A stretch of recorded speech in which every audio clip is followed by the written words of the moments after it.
அறங்காக்கும் பெரியோரே, நாட்டு நலன்கருதி அடியேன் கூறும் ஓர் கரித்துரை. தந்தையும் மகனும் முத்தமிட்டு அன்பை பரிமாறிக்கொள்வது நல்லதுதான்.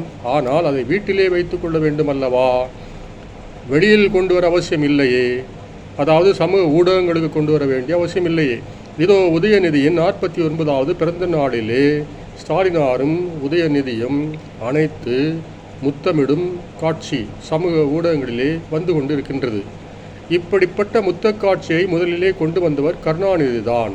தகப்பனும் மகனும் கொஞ்சிக் குலவி முத்தமிட்ட காட்சி அது இப்போது தொடர்கதையாகி அனுமார் வால் போல நீண்டு கொண்டு போகின்றது. ஸ்டாலினாரும் உதயநிதியும் முத்தமிட்டு கொஞ்சிக் குலவும் காட்சி.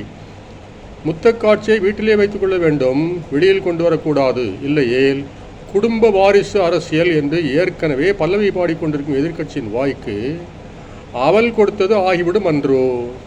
நாங்கள் தமிழக முதல்வரோடு தான் இணைந்து நிற்கின்றோம்.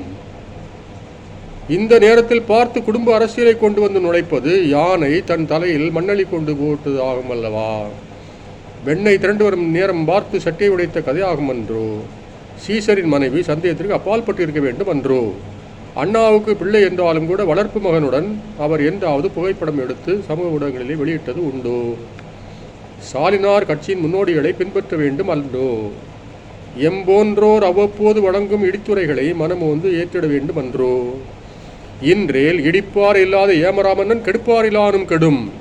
பாஜக எப்போது தமிழ்நாட்டின் மீது பாயலாம் என்று காத்திருக்கின்றது. பழமொழியே உள்ளது, இது ஏற்கனவே காட்டுப்பை, கொட்டுச்சத்தம் கேட்டால் விடுமா?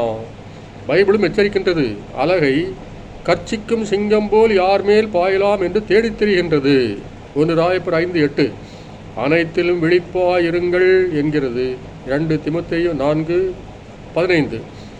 உண்மை கசக்கத்தான் செய்யும் ஸ்டாலினாரே. ஆனால் மலையாள பழமொழியே இருக்கின்றது, மூத்தோர் சொல்லும் முதுநெல்லிக்காயும் முன்பு கைக்கும் பின்பு மதுரிக்கும், மறந்துவிட வேண்டாம்.